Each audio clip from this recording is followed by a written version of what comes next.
Alright, I'm going to show you how to factory reset a Hikvision DS-KH8350-WTE. God, that's such a long model number. So the first thing you want to do is go to settings and then click on the settings icon again.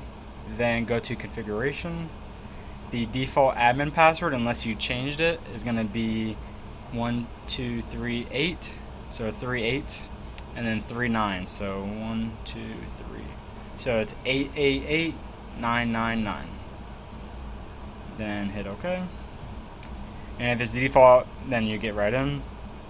And then you want to go down to the little refresh looking symbol, and then you're going to get restore to default settings, or restore all, or upgrade. So we're going to do restore defaults, hit OK, and it's going to reboot and everything's going to be set up for factory defaults now. Just wait for it to boot up.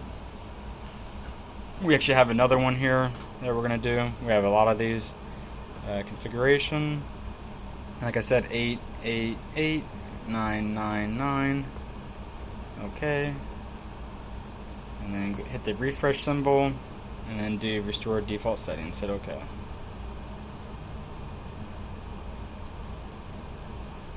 There you go.